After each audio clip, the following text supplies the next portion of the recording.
저는 사장의 행동과 말이 정말 중요하다고 생각합니다. 당장의 매출을 내는 게 중요한 게 아니라 지금 내가 지켜보는 직원들과 알바생한테 이런 모습을 지속적으로 일관성 있게 보여줘야만이 대표님들이 매장에 없을 때도 손님한테 그렇게 할 겁니다. 네, 옛날 맞습니다. 같으면 실수하는 친구들 보면 어떻게 행동했죠? 아, 피가 솟구쳐. 어제 알려주지 않았나? 왜 까먹는 거야? 백날 얘기해도 왜 지금 못 알아듣지부터 해가지고 계속 그런 상황이었죠. 하지만 지금은 시스템 사고를 장착하신 것 같아요. 맞아요. 지금은 오히려 제가 미안해요. 매뉴얼로 일의 기준을 만들어주지 않아서 실수했구나. 만들어도 내가 그만큼 공유를 안 해서 실수를 했구나. 네. 내가 미안하다. 다음에 네. 더 많이 공유할게. 내가 매뉴얼 더 만들어줄게. 그렇게 말을 합니다. 직원을 이렇게 훌륭히 관리할 수 있는 동굴집만의 노하우가 있을까요? 매일 5분에서 15분 정도 네. 회의를 합니다. 영업일보를 작성하고 회의 시간대에 공유를 합니다. 대표님의 영업일보는 항목이 좀 나눠져 있는 것 같은데 각 파트별로 평소에 뭘 기록하는지 좀 알려주면 좋을 것 같아요.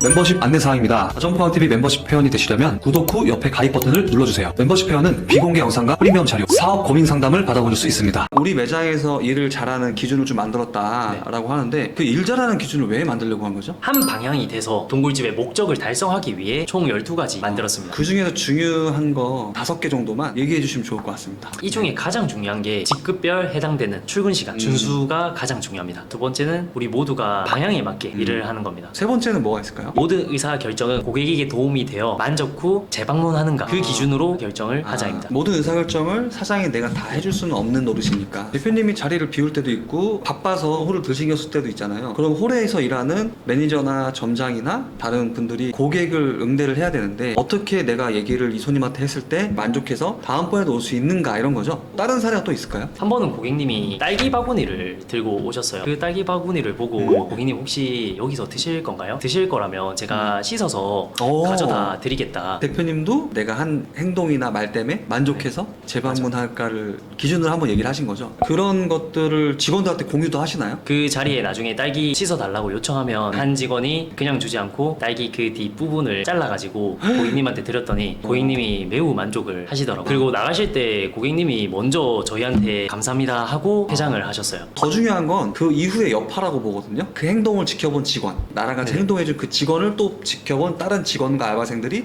다음에 그런 유사한 의사결정을 할 수 있다는 거죠. 저는 사장의 행동과 말이 정말 중요하다고 생각합니다. 다른 이야기가 있는데 네. 단체 손님이 왔어요. 외투를 벗어야 되는데 걸어둘 곳이 마땅치 않아서 저희 직원이 고객님들 외투 걸으라고 여유분 의자를 그 근처에 다 배치를 해줬습니다. 그리고 고객님들이 단체 손님이다 보니까 서로 인사하느라 바빴는데 그 중간에 끼어들어서 고객님 잠깐만 저희 안내해도 될까요? 이렇게 해버리면 순간 네. 고객님의 기분이 나쁠 수가 있거든요. 그렇죠. 그래서 고객님을 생각해서 다 끝난 다음에 이용 안내 멘트를 시작했었죠. 여러분 이 부분이 되게 중요한 포인트가 있습니다. 방금 얘기한 상황 때 계속 오랫동안 인사만 나누시면은 회전율도 느려지고 매출도 안 나오니까 중간에 끼어들어서 만약 멘트를 하는 사장님이 계시다면 사장님이 없을 때 직원들은 더 심하게 행동하겠지 그렇죠. 덜 행동하지 않거든요. 그래서 대표님 당장의 매출을 내는 게 중요한 게 아니라 지금 내가 이런 모습을 계속 지속적으로 일관성 있게 보여줘야만이 대표님들이 매장에 없을 때도 손님한테 그렇게 할 겁니다. 단기적으로 매출을 아쉬워하는 패턴을 갖고 있는 사장님들은 계속 그런 패턴의 악순환에 빠진다고 생각해요. 네 번째 뭐가 있죠? 네 번째는 숙련되는 거는 당연한 거. 일은 유능하게 해야 된다. 유능하게 해야 된다. 유능한 거라는 건 뭘 얘기하는 거죠? 이제 네. 태도를 말하는 거고요. 앞에 말한 각자 정해진 시간에 출근하는 거, 방향에 맞게 일하는 거, 그리고 우리의 모든 의사결정을 고객한테 도움이 돼서 재방문하는 그대로 하는 거. 이 모든 것이 다 태도입니다. 마지막 5번째 뭐가 있을까요? 실수는 얼마든지 네. 괜찮습니다. 실수하면 오히려 고맙다고 말해요. 한다. 왜냐면 너가 실수를 해도 다른 친구가 다음에 똑같은 실수 또 할 거다. 우리는 지금 이 실수에 네. 매몰되지 말고 다음번에 실수 안 할 수 있게끔 매뉴얼을 만들어 보자. 이렇게 말을 합니다. 굉장히 큰 변화가 있었네요. 시스템을 도입하고. 네, 옛날 맞습니다. 같으면 실수하는 친구들 보면 어떻게 행동했죠? 아, 피가 솟구쳐. 어제 알려주지 않았나? 왜 까먹는 거야? 이렇게 강하게 나갔죠. 지금은 오히려 제가 미안해요. 매뉴얼로 일의 기준을 만들어주지 않아서 너가 실수했구나. 만들어도 그만큼 공유를 안 해서 실수를 했구나. 내가 미안하다. 다음에 네. 더 많이 공유할게. 부족한 거 있으면 내가 매뉴얼 더 만들어줄게. 그렇게 말을 합니다. 핵심은 실수하면 칭찬해 주세요입니다. 그게 시스템을 만드는데 좋은 패턴이라고 보시면 좋을 것 같아요. 실수를 이 친구가 오늘은 했지만 다른 친구 어차피 실수할 거거든요. 맞아요. 미리 해준 거라고 생각해 줘야 돼요. 그래서 실수하면 고마운 거고 회의를 통해서나 전달을 명확히 해야겠죠. 여러분들이 시스템을 만들 때는 이런 시스템의 사고관을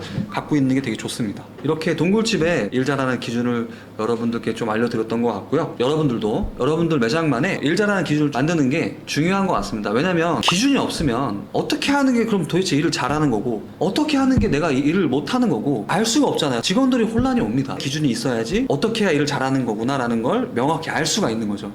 동굴집만의 또 직원을 이렇게 훌륭히 잘 관리할 수 있는 그런 특별한 노하우가 있을까요? 저희 영업이 10시 시작인데 매일 5분에서 15분 정도 네. 회의를 합니다. 매일 회의를 한다? 몇 시 타임에 이렇게 회의를 하는 거죠? 회의 시간은 10시에서 10시 15분까지 이렇게 진행을 합니다. 그러니까 뭔가 영업 준비 시간 안에 포함이 돼 있네요. 네, 맞습니다. 그런 회의 시간도 매일 회의를 하는 내용들이 있으려면 기록 같은 걸 잘 해야겠어요. 저희는 매일 영업일보를 작성하고 그걸 회의 시간대에 공유를 합니다. 대표님의 영업일보는 항목이 좀 나눠져 있는 것 같은데 총 몇 가지로 좀 나눠져 있어요? 총 7가지로 나눠져 있고요. 공유일지, 두 번째는 개선일지, 세 번째는 클레임일지, 그 다음에 면접일지, 그 다음에 교육항목일지, 여섯 번째 네. 손익, 일곱 번째 고객만족 체크, 이렇게 7가지 영업일보를 가지고 있습니다. 첫 번째 공유일지는 어떤 내용을 기록을 하게 하나요? 사소하게 실수하거나 놓치는 거 있으면 각자가 적어서 공유를 합니다. 두 번째 개선일지라는 건 뭐죠? 개선일지는 체크리스트 진행하다가 이 부분을 수정해야 된다? 그런 것들을 개선일지에 담아줬고요. 그러니까 체크리스트나 MOT나 다른 기타 매뉴얼들에 대한 보완이나 수정이 일어나야 필요할 때? 할 필요성이 생길 때 간략히 거기다 좀 쓴다. 네, 맞습니다. 맞아요. 매뉴얼은 살아있는 생물체라고 보거든요. 만들었다고 끝나는 게 아니라 매뉴얼을 만든 순간 이제 시작이 되는 거라고 그게 보거든요. 기준이고 계속 고객 기준으로 저는 바뀌어야 된다고 보고 있고 그런 활동들을 잘하고 있는 것 같습니다. 세 번째는 클레임 일지가 있다고 하셨는데 클레임을 뭐 간단히 기록하면 되는 건가요? 일단 저희는 총 3가지 정도 적고요. 첫 번째가 어떤 게 문제였는지, 두 번째는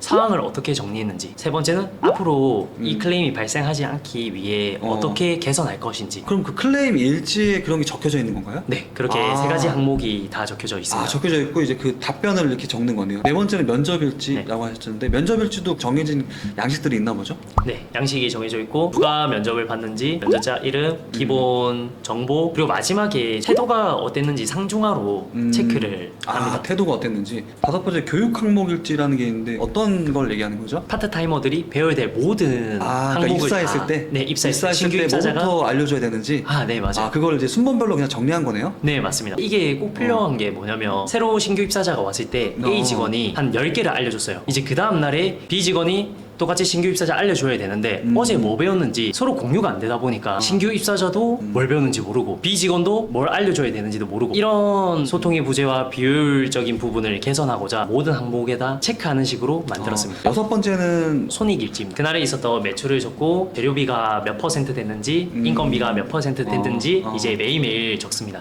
좋아요. 마지막으로 일곱 번째는 고객 만족도 체크일지. 네네. 이거 좀 궁금하네요. 여기서 중요한 포인트 되는 게 있을까요? 일단 고객 만족도는 고객님 계산하실 때 저희가 식사는 맛있게 하셨나요? 맞아, 하고 맞아. 묻습니다. 그때 고객님의 반응이 중요해요. 고객님이 아무 말을 안 하고 고개만 끄덕이거나 그냥 맛있게 먹었어요. 이렇게 말하면 보통으로 저희는 체크합니다. 그럼 만족은 뭐죠? 만족은 고객님이 먹었던 음식 중에 어떤 한 포인트가 좋았다 아니면 어떤 직원이 이래서 좋았다 구체적으로 설명해주면 저희는 만족으로 체크를 합니다. 그럼 매우 만족도 있나요? 매우 만족은 당장 다음 주에 오겠다, 다시 오겠다, 정확하게 적극적으로 오겠다고 말하면 저희는 매우 만족으로 체크합니다. 마지막으로 저희가 불만족 체크가 있는데 이거는 고객님이 불편해했던 거나 클레임이 발생했을 때 불만족으로 체크를 합니다. 클레임은 원래 당연히 불만족인 거고 네. 그거 말고 다른 불만족도 있나요? 오늘은 좀 음식이 짜다, 오늘은 직원들이 좀 불친절하다 그런 말을 들었을 때 저희는 불만족에 체크. 불만족 같은 경우 적어놓고 회의할 때 뭐 공유는 하겠습니다. 아침에도 공유하지만 고객 만족도는 일하는 중에 틈틈이 공유를 합니다. 불만족은 10팀 중에 한 팀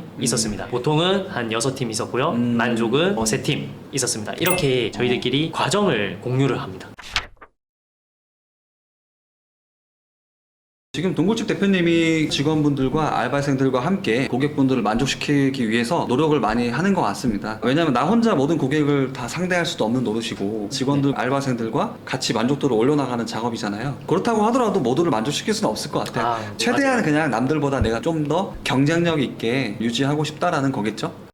자, 대표님, 그러면 이제 다점포협회 기버 컨설팅 회원이 될 한번 얘기해 주실 수 있을까요? 다점포 협회에 들어온 거는 저의 터닝 포인트입니다. 매출은 비교적 잘 나오는 상황이었지만 앞으로 계속 5년, 10년 이상 외식업을 해야 될 사람인데 사람 때문에 외식업 하기가 다 싫어지고 그만두고 싶었던 마음이 있었습니다. 근데 지금은 업무 강도가 많이 낮아지고 시간 확보가 많이 돼서 제가 못했던 마케팅 공부, 브랜딩, 그 다음에 릴스 촬영. 뭔가 그런 매장의 변화를 이끌 수 있는 부분들을 이제 하게 되겠네요. 창원에 위치한 동굴집 최봉기 대표님의 앞으로의 사업 계획이나 방향은 좀 어떻게 될까요? 고객님들한테 사랑받을 수 있는 브랜드를 만드는 게 저희 계획이고요. 그리고 직원들이 자부심을 가지면서 꾸준하게 다닐 수 있는 그런 직장을 만드는 게 계획입니다. 그리고 다점포항님이 항상 강조하시던 자산화. 자산화까지 될 수 있을 것 같고요. 동굴집 대표님이 창원에서 더 큰 행보를 좀 저도 기대해 보겠습니다. 자, 오늘 촬영은 여기서 끝!